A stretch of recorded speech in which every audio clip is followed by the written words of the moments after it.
All right, guys, we've got a new weekly segment for the NBA fans out there like myself. And look, we know that it's understandable that the fans can't always keep up with the latest news and notes around the league.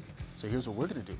We're going to go around the association, and we're going to start in the Western Conference. Speaking of the best team in the West, you might be surprised at this. It's the Memphis Grizzlies. They are 19-9, first place in the Western Conference, and they've been looking really good. On Thursday night, they beat down the Bucks by 41 points. Ja Morant recorded a triple-double in that one as they demolished the Milwaukee Bucks. And the team's done this, and they've looked really strong without Desmond Bane. Jaren Jackson Jr. has looked fantastic, blocking everything in sight. And we'll see if the Grizzly Cubs can keep it up out west. But in the East, the Knicks, they're the hottest team in that conference right now. 6 straight wins for the Knickerbockers, and they did their damage in Chi-Town. They bounced the Bulls back-to-back games in the Windy City. And right now for the Knicks, the defense has been looking really strong. They've held the opposition under 100 points 5 times during their winning streak. And a lot of that has started since Tom Thibodeau has made changes to the rotation and shortened it to 9. We'll see if the Knickerbockers can keep it up. But the other team in New York, the Brooklyn Nets, they're also hot. They have a season-high 5 straight victories, and their last victory, how they ended the week, it was on a high note in Toronto against the Raptors. Kyrie Irving brought the heroics with a game-winning, buzzer-beating shot. It was dramatic. And we're talking about drama with the Nets, and it has nothing to do with drama around the team.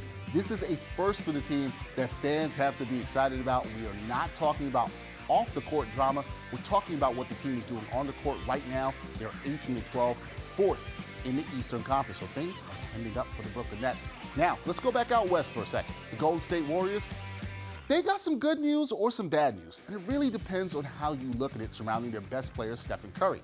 Now, Curry, he was diagnosed with a partial shoulder dislocation. That's the bad news. The good news is he'll be out for a few weeks, and he won't have to deal with surgery. Steph Curry says that he was happy to have avoided going under the knife.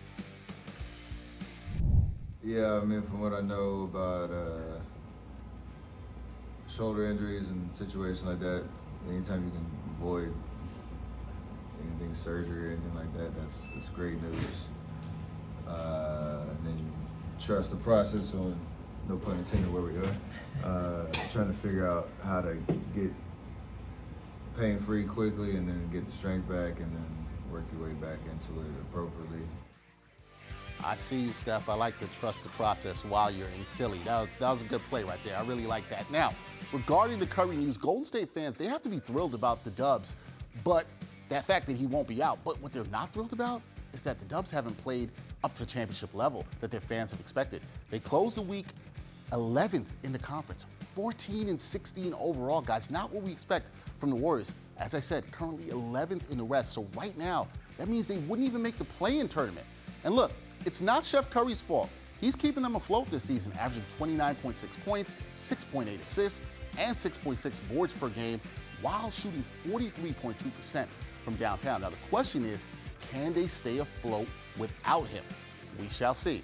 That's a wrap for this edition of Around the Association. We'll be back next week with another recap of what's going on in the league. Until next time, peace. Enjoy the hoops.